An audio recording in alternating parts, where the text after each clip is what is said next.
बच्चों आज के इस वीडियो लेक्चर में हम बात करने जा रहे हैं रेजोल्यूशन ऑफ वेक्टर को। रेजोल्यूशन ऑफ वेक्टर क्या होता है, क्योंकि अभी तक हाल फिलहाल में आपने पढ़ा है वेक्टर को एडिशन करना। अब वेक्टर को एडिशन करते करते अब वेक्टर को स्प्लिट करना भी सीखना है। स्प्लिट करना, किसी वेक्टर को स्प्लिट करना उसके कंपोनेंट में, वो कहलाता है रेजोल्यूशन ऑफ वेक्टर। एक सिंपल सी डेफिनेशन होती है और साथ में हम लोग सीख लेंगे डायरेक्शन ऑफ कोसाइन क्या होता है। डायरेक्शन ऑफ कोसाइन में एक रिलेशन आता है, cos square alpha plus cos square beta plus cos square gamma equal to 1 होता है। अगर इसी को साइन के टर्म में लिखेंगे तो क्या आएगा, इसी रिलेशन को साइन के टर्म में लिखें, sign square alpha plus sine square beta plus sine square gamma, तो क्या आएगा वो करके देख लेंगे। और एक छोटा सा क्वेश्चन करेंगे जिससे डायरेक्शन कोसाइन निकालना आपको आ जाए। डायरेक्शन ऑफ कोसाइन किसी वेक्टर का कैसे निकालते हैं वो इस वीडियो लेक्चर में आपको प्रॉपर सॉल्यूशन मिलेगा। बात करते हैं रेजोल्यूशन ऑफ वेक्टर का। रेजोल्यूशन ऑफ वेक्टर मैंने बताया कि जैसे वेक्टर को ऐड करते थे अब उसी का उल्टा करेंगे, reverse process of vector addition. तो क्या होता है, reverse process of vector is क्या होता है, वो होता है रेजोल्यूशन। तो resolution of a vector is the reverse process of vector addition. Vector addition जैसे आप क्या करते हो, घर बनाने के लिए क्या करना है, ईंटें चाहिए, मोरंग चाहिए, सीमेंट चाहिए, ठीक है, और आयरन भी चाहिए, सरिया भी चाहिए। तो इन सब चीजों को मिलाकर घर बनाते हैं। अब घर को तोड़ना है, वही काम वेक्टर के साथ करना है। क्या करना है, तोड़ना है, स्प्लिटिंग करना है। Splitting of vector into their components, 2 और मोर कंपोनेंट्स, वो कहलाता है प्रोसेस रेजोल्यूशन करना। हमको सिंपली आपको ये बताना है कि रेजोल्यूशन का मतलब क्या होता है। रेजोल्यूशन ऑफ अ वेक्टर का मतलब होता है reverse process of vector addition. क्या होता है, reverse process of vector addition. Vector addition करने के रिवर्स प्रोसेस को, मतलब अभी तक जोड़ रहे थे वेक्टर को, अब आप वेक्टर को तोड़ लीजिए, उसी को कहते हैं रेजोल्यूशन ऑफ वेक्टर। अगर किसी वेक्टर को आप म्यूचुअली परपेंडिकुलर 2 कंपोनेंट्स में ब्रेक कर दें, किसी वेक्टर को म्यूचुअली परपेंडिकुलर डायरेक्शन में ब्रेक कर दें, कितने कंपोनेंट में, 2 कंपोनेंट में, तो वो जो कंपोनेंट्स होंगे बच्चों उनको बोलते हो rectangular component of a given vector. Rectangular component of a given vector क्या होते हैं, अगर किसी वेक्टर को आप रिजॉल्व कर रहे हो म्यूचुअली परपेंडिकुलर कंपोनेंट्स में, तो जो कंपोनेंट मिलेंगे उन्हीं कंपोनेंट के बारे में बेसिकली ये लेक्चर है। तो हम कंसीडर करते हैं, लेने जा रहे हैं, इस चीज को समझाएंगे आपको। देखिए, कंसीडर अ वेक्टर ए या लेट अ वेक्टर ए, मेरे पास वेक्टर ए है। अब मुझे इसको रिजॉल्व करना है। Vector A resolve into 2 components, vector A resolve into two mutually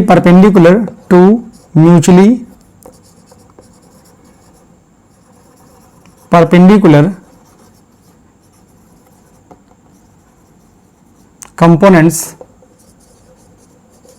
components. देखिए कैसे करना है, components ax vector and ay vector.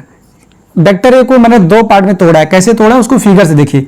ये होता है बच्चों x एक्सिस, इधर लेंगे और इधर लेते हैं y एक्सिस। अब हमारे पास वेक्टर ए ये है, क्या है, ये हमारे पास वेक्टर ए है। इस वेक्टर को मुझे ब्रेक करना है 2 कंपोनेंट में। तो कैसे ब्रेक करेंगे, तो सबसे पहले यहां पर एक एंगल ले लीजिए, नहीं लिया तो कोई बात नहीं, एंगल अभी मत ही लो आप। अब आपको इसको तोड़ना है 2 पार्ट में। 2 पार्ट के लिए क्या करना है, एक वेक्टर इसका एक कंपोनेंट आएगा इस डायरेक्शन में, यहां से परपेंडिकुलर ड्रा कर दीजिए ऐसे, और एक परपेंडिकुलर ड्रा कर दीजिए y एक्सिस पे। तो एक वेक्टर आपको इधर मिलेगा और एक वेक्टर इधर मिलेगा। इसको बोलते हो वेक्टर, ये हो गया ax वेक्टर। क्या हो गया, ये जो ax वेक्टर आया है ये क्या है, वेक्टर a का कंपोनेंट है। क्या है, एक कंपोनेंट है x डायरेक्शन में। क्या है, ये ax क्या है, ये वेक्टर है वेक्टर a का एक कंपोनेंट है x डायरेक्शन में, और वेक्टर a का y डायरेक्शन में कंपोनेंट क्या आएगा, ये आता है ay। तो मैंने क्या किया, वेक्टर a को 2 कंपोनेंट में ब्रेक कर दिया। कैसे ब्रेक किया, देखो, इसको मैं लिखता हूं o और इसको लिखता हूं p, इसको लिखता हूं q और इसको लिखता हूं r। ठीक है, अब देखो जैसे ये OR है, इस वेक्टर को आपने कैसे तोड़ा है, देखो OR वेक्टर, जो OR वेक्टर है वो आपने तोड़ दिया किसमें, OP vector plus OQ vector में। इसमें आपने ब्रेक कर दिया। तो यहां पे जो OR वेक्टर है वो क्या है, वेक्टर A है, और जो OP है वो क्या है, OP वेक्टर जो है वो AX वेक्टर है, प्लस जैसे ये घर है, वेक्टर A का मतलब मैंने क्या बताया, घर है। अब इस घर को बनाने के लिए मैंने दो चीजें मान लो लगाई, क्या लगा दी, इधर ईंट लगा दी, ईंट ले ली, और इधर मैंने सीमेंट लगा दी। ठीक है, अब सीमेंट में सीमेंट मोरंग दोनों होंगे, तो सीमेंट मोरंग इधर आ गया, ईंट इधर आ गई। तो जो ए बना था, घर बना था, वो इन दोनों वेक्टर से बना था, कंपोनेंट्स रेक्टेंगुलर कंपोनेंट से बना था। तो वैसे ही मैंने वेक्टर ए को दो पार्ट में तोड़ा है, रेक्टेंगुलर, कैसे, परपेंडिकुलर है, एक ये कंपोनेंट है, एक ये कंपोनेंट है। तो वेक्टर ए को तोड़ दिया मैंने AX में और AY में, तो मैंने यहां लिख दिया AX और AY दो वेक्टर आ गए। क्या आएगा, जो OQ है, देखो OQ है वो किसके इक्वल है, वो इक्वल है आपके पास ये AY वेक्टर के, क्या है, AY वेक्टर के, क्योंकि OQ को आप लिख सकते हो PR वेक्टर, क्या लिख सकते हो, PR वेक्टर। तो यहां पे आप लिख सकते थे, देखो यहां पे आप लिख सकते थे, since OQ vector is equal to क्या होगा, PR वेक्टर आ जाएगा, क्या आ जाएगा, PR वेक्टर। तो यहां आप लिख सकते थे PR वेक्टर, लिख दिया। अब देखो ये AX इधर आया, फिर ये इधर चला जाएगा, ये वाला वेक्टर शिफ्ट कर सकते थे इधर, तो इधर शिफ्ट कर लेंगे तो ये ऐसे आ जाएगा, देखो ये आ गया, AY इधर आ गया, तो ये वेक्टर प्लस ये वेक्टर का सम वेक्टर A के इक्वल आ गया। ये ट्रायंगल लॉ को फॉलो कर रहा है। तो यहां से क्या आएगा, vector A is equal to AX vector plus यहां पे आ जाएगा PR की वैल्यू AY वेक्टर।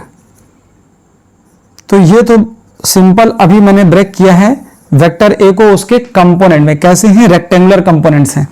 अभी बच्चों देखो ये पता है कि x डायरेक्शन में जो यूनिट वेक्टर होता है वो i कैप होता है, y डायरेक्शन में क्या होता है, j कैप होता है, और जो z डायरेक्शन में होता है वो k कैप होता है, वो यूनिट वेक्टर्स हैं। यहां पर देखो वेक्टर AX का मैग्नीट्यूड क्या होगा, वेक्टर A का मैग्नीट्यूड A होता है, वेक्टर AX का मैग्नीट्यूड क्या होगा, AX होगा। तो यहां लिखने जा रहा हूं मैं, let AX and AY are the magnitude of AX vector and AY vector, ये मैग्नीट्यूड है। और साथ में क्या लेट कर लो, let I cap and J cap are the unit vectors along X and Y direction.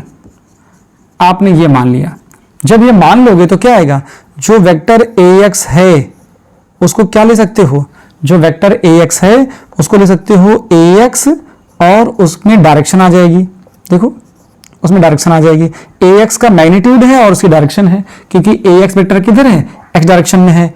And AY vector को ऐसे लिखोगे तो क्या आएगा, ये आ जाएगा यहां से AY इंटू इसकी डायरेक्शन कहां है, J में है। जो AY वेक्टर है उसमें क्या करिए, AY का मैग्नीट्यूड क्या आएगा, वेक्टर AY का मैग्नीट्यूड AY आएगा, डायरेक्शन क्या है, J डायरेक्शन है। तो ये जो इक्वेशन 1 थी उसमें वैल्यू पुट करनी है वेक्टर AX और AY की। तो रिजल्ट बच्चों ये आ जाएगा जाके, कैसे आएगा, यूजिंग रिलेशन 1, इस रिलेशन को यूज करिए और AX और AY की वैल्यू पुट कर दीजिए, तो क्या मिलेगा, वेक्टर A जो आएगा वो आ जाएगा AX I cap plus AY J cap. तो यहां से देखो क्या मिल गया, ये वेक्टर A का रेजोल्यूशन आ गया। अब मुझे यहां से क्या करना है, देखो वेक्टर A का मैग्नीट्यूड चाहिए, क्या चाहिए, वेक्टर A का मैग्नीट्यूड चाहिए। तो एक तरीका तो मैं मैग्नीट्यूड यही डायरेक्ट बताता हूं, दूसरा इसमें कंपोनेंट से बता दूंगा। देखो यहां मैग्नीट्यूड निकालना है तो क्या आएगा, magnitude of vector A, magnitude of vector A कैसे निकलेगा, ये हो जाएगा वेक्टर A का मैग्नीट्यूड, और यहां आ जाएगा देखो I के कॉफिशिएंट का स्क्वायर क्या है, AX है, तो AX का स्क्वायर कर दीजिए, फिर J के कॉफिशिएंट का स्क्वायर कर दीजिए AY का। तो इस तरह से आप मैग्नीट्यूड निकाल सकते हो, ठीक है। अब मॉड A को हम क्या ले सकते हैं, मॉड A को हम A भी ले सकते हैं, ठीक है। ये बात किसके लिए है, it is for 2D, it is for 2D, ये 2 डायमेंशन के लिए है। अगर मैं बात करता 3 डायमेंशन की तो क्या आता, अगर मैं बात करता 3 डायमेंशन की, फॉर 3 डायमेंशन क्या आएगा, 3 डायमेंशन की बात करोगे तो 3 डायमेंशन में जैसे वेक्टर ए लिखा है उसको आप लिखोगे ए एक्स आई कैप प्लस ए वाई जे कैप प्लस ए जेड के कैप, ऐसा लिखेंगे। जब ऐसा लिखेंगे तो इसका मैग्नीट्यूड कितना होगा, मैग्नीट्यूड ऑफ वेक्टर ए, तो यहां से आएगा ए लिखिए या ए का मैग्नीट्यूड लगाइए, मॉड लगा दीजिए और यहां आ जाएगा ए square x plus a square y plus a square Z. तो इस तरह से बच्चों 3D अगर कोई वेक्टर 3D में दिया है तो उसका मैग्नीट्यूड निकालने सीखना है आपको। 2D में दिया है तो आई और जे में दिया होगा और आई जे के में दिया है तो 3D में दिया है। ये तो बात हुई सिर्फ मैग्नीट्यूड की। मुझे वेक्टर ए का डायरेक्शन ही पता करना है। क्या करना है, वेक्टर ए कितना एंगल बना रहा है, कितनी डायरेक्शन में है वेक्टर ए एक्स के साथ, तो उसके लिए थीटा लेट करना पड़ेगा। तो पहले इसका स्क्रीनशॉट लीजिए, यहां मैं थीटा लिख देता हूं, ठीक है, स्क्रीनशॉट लीजिए, ले लिया। चलिए अब देखो इसको हटाता हूं। यहां आप क्या लिखोगे, let vector A for direction of vector A. Vector A की डायरेक्शन के लिए, मैग्नीट्यूड के लिए तो ये काम हो गया, डायरेक्शन के लिए क्या करना है जरा देखो। Direction, let vector A makes an angle theta with A X vector, ऐसा हो गया। वेक्टर ए एक्स वेक्टर के साथ थीटा एंगल बनाता है। अब जरा देखो, अगर थीटा बनाता है तो मुझे ए वाई की वैल्यू पता करनी है, क्योंकि ए वाई वेक्टर का जो मैग्नीट्यूड है वो कितना है, ए वाई है। तो ये ए वाई है, ये वेक्टर, इसका मैग्नीट्यूड ए है, इसका मैग्नीट्यूड ए एक्स है। तो यहां से देखो क्या निकाल सकते हैं, इस ट्रायंगल में ओ पी आर में, in triangle O P R में, ठीक है, इक्वेशन बनाने जा रहे हैं। तो यहां जरा देखो साइन थीटा क्या आएगा, sine theta is equal to perpendicular. जब साइन या कॉस या टेन निकालते हैं बच्चों तो हम सिर्फ मैग्नीट्यूड की बात करते हैं। जैसे sine theta is equal to perpendicular upon hypotenuse आएगा, मतलब ए वाई वेक्टर में नहीं लिखेंगे, ए वाई इसका मैग्नीट्यूड लिखेंगे, ए वाई अपॉन ए लिखेंगे। यहां क्या आएगा, ए वाई अपॉन ए आएगा। तो यहां से हम लिख सकते थे A Y is equal to A sine theta आ जाएगा, A Y is equal to A sine theta. Again in triangle O P R क्या आ जाएगा, cos theta is equal to, यहीं पे कॉस थीटा लेंगे तो बेस अपॉन हाइपोटेनियस, बेस में क्या है ए एक्स है और हाइपोटेनियस वेक्टर ए का मैग्नीट्यूड ए है। यहां से क्या निकलेगा, यहां से मिलेगा A X equal to A cos theta. एक तो तरीका ये है कि यहां से भी आप स्क्वायर करके ऐड कर लेंगे दोनों को, तो आपको मैग्नीट्यूड मिल जाएगा। कैसे मिलेगा देखो, यहां से आप देखोगे इस टर्म को, इसको दे दीजिए 2 इक्वेशन, इसको बोल दीजिए 3 इक्वेशन। तो यहां से कर लीजिए 2 + 3, 2 का स्क्वायर प्लस 3 का स्क्वायर। तो क्या मिलेगा जाके, आपको मिलेगा जाके a square y plus a square x, इनका स्क्वायर करके ऐड किया तो इधर वाले में क्या आएगा, a square sine square theta plus a square cos square theta. दोनों में क्या कॉमन है, ए कॉमन हो गया। क्या common, a common, a square y plus a square x equal to a square आ गया। यहां से आप ले सकते थे a equal to under root a square x plus a square y. तो इस तरह से आप ए निकालिए या फिर इस तरह से निकालिए, कोई इशू नहीं है। आप ट्रायंगल बना दीजिए, आप सिर्फ ये लिख लीजिए क्या, इन ट्रायंगल ये वैल्यू निकालिए, ये वैल्यू निकालिए, इस तरह से मैग्नीट्यूड निकाल सकते हैं। और एक तरीका था मैग्नीट्यूड निकालने का, ये देखिए ये 2D के लिए, क्योंकि ए एक्स और ए वाई ही है। अगर ए प्लस ए स्क्वायर जेड आ जाता तो 3D के लिए हो जाता। यही डायरेक्शन का जरा खेल समझ लीजिए। डायरेक्शन के लिए क्या होगा कि 2 फॉर डायरेक्शन क्या आएगा यहां पे देखो, इक्वेशन नंबर 2 डिवाइड बाई 3 कर लो, क्या आ जाएगा, 2 डिवाइड बाई 3 करोगे तो a sine theta divide by a cos theta is equal to A Y upon A x आएगा। तो यहां देखो ए से ए कैंसिल हो गया, क्या मिल गया जाके, यहां से बच्चों मिल गया tan theta is equal to A Y upon A X. जब आपको निकालना हो एंगल तो सिर्फ यही फॉर्मूला यूज करेंगे। क्या करेंगे, इस फॉर्मूले को ए वाई बाई ए एक्स करेंगे, ए वाई बाई ए एक्स करेंगे तो आपको एंगल मिल जाएगा 2D के लिए। ठीक है, अब 3D के लिए मैं बताऊंगा कि वहां निकालना पड़ता है डायरेक्शन ऑफ कोसाइन। अब डायरेक्शन ऑफ कोसाइन के लिए ये पढ़ना पड़ेगा, कैसे निकालते हैं पहले वो देखते हैं। स्क्रीनशॉट लीजिए फिर बात करूं मैं। चलिए अब मैं बात करता हूं डायरेक्शन ऑफ कोसाइन। किसी भी वेक्टर का डायरेक्शन ऑफ कोसाइन क्या होता है, तो देखो क्या होता है direction of cosine.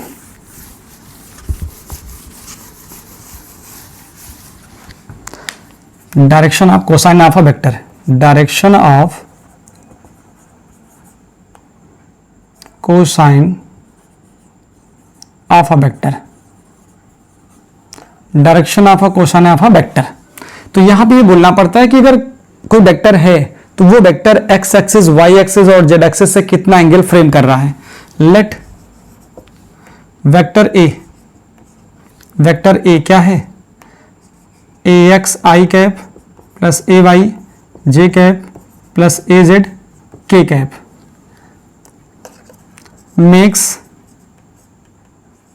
makes an angle alpha beta gamma with x y and z axis।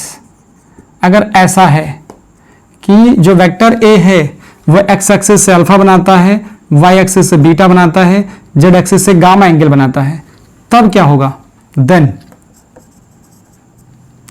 Direction of cosine, direction of cosine of vector A क्या आएंगे, कॉस अल्फा निकालेंगे, कॉस बीटा निकालेंगे और कॉस गामा निकालेंगे। कैसे निकलता है उसका कंसेप्ट है। तो कॉस अल्फा का जो वैल्यू आएगी वो क्या आएगी, ए एक्स, कॉस अल्फा है तो ए एक्स आएगा और नीचे क्या आएगा, मॉड ए आएगा।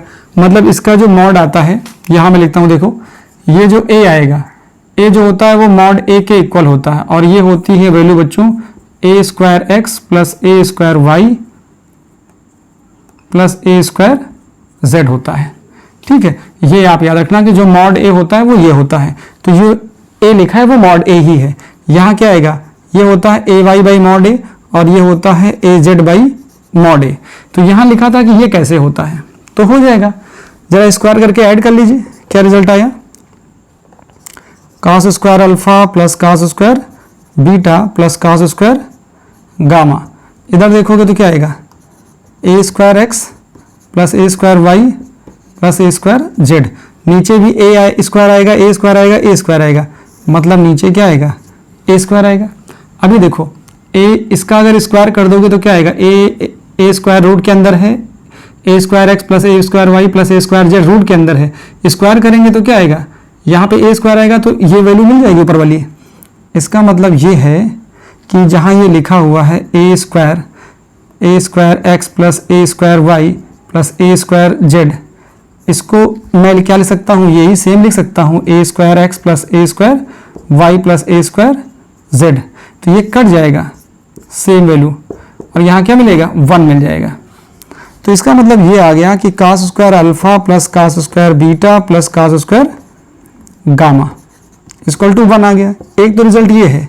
इसी को अगर मैं साइन में लिखूं, किस में लिखूं, साइन में लिखूं, तो तुमको पता है cos स्क्वायर अल्फा को क्या लिखते हो, 1 minus sine square alpha plus इसको क्या लिखोगे, 1 minus sine square beta plus इसको क्या लिखोगे, 1 minus sine square gamma equal to 1। ठीक है, अब देखो ये टर्म इधर जाएंगे तो क्या आएगा, 1 1 1 3 में से एक लेस कर दोगे आ जाएगा 2। इसका मतलब sine square alpha plus sine square beta plus sine square gamma equal to हो जाएगा 2। ये चीज भी आ जाती है, कभी कभी ये भी रिजल्ट पूछ लिया जाता है और ये रिजल्ट तो आपको याद ही रखना है। ठीक, डायरेक्शन ऑफ कोसाइन कैसे निकालेंगे किसी भी वेक्टर का, तो ये आपको निकालना है cos alpha, cos beta, cos gamma, इन्हीं को बोलते हैं क्या, direction of cosine, direction of, then the direction of cosine of vector A are क्या होता है, cos alpha, cos beta, cos gamma. ये होता है cos alpha, cos beta, cos gamma. तो अल्फा निकालिए, कॉस बीटा निकालिए, कॉस गामा निकालिए। निकालने का तरीका ये है। अब एक क्वेश्चन लेते हैं जिससे आपका कंसेप्ट क्लियर हो जाए। देखो स्क्रीनशॉट ले लीजिए इसका भी, फिर मैं बात करूं। चलो देखो, मैं डायरेक्शन ऑफ कोसाइन नहीं हटा रहा हूं, हटा देता हूं, साइड में लिख देता हूं। क्वेश्चन आपके पास है, question vector A is equal to I plus 2j minus 2k ऐसा दे दिया गया है, ठीक है। अब पूछा जा रहा है find direction of cosine, direction of cosine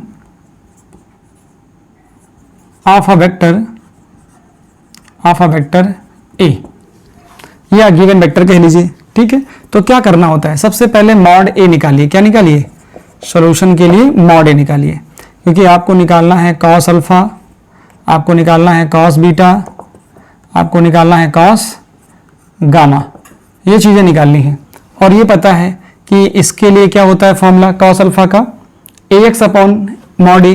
तो यहाँ पहले मॉड ए निकाल लीजिए। वेक्टर ए की वैल्यू आई प्लस 2j माइनस 2k है, तो इसका पहले मॉड ए निकाल लीजिए। मॉड ए क्या आएगा, वो ए के इक्वल आएगा। तो यहाँ से क्या आ जाएगा, यहाँ से आ जाएगा अंडर रूट के अंदर, यहाँ आएगा ax का स्क्वायर प्लस ay का स्क्वायर प्लस az का स्क्वायर। तो देखो क्या आया, ax की वैल्यू कितनी है, इसके आगे जो होता है i के वो ax होता है, 1 आ गया, प्लस चाहे यहाँ लिख दीजिए ax की वैल्यू कितनी है 1 है, ay की वैल्यू कितनी है, ay की वैल्यू 2 है, और az की वैल्यू कितनी है -2 है। तो ये वैल्यू आप याद रखोगे,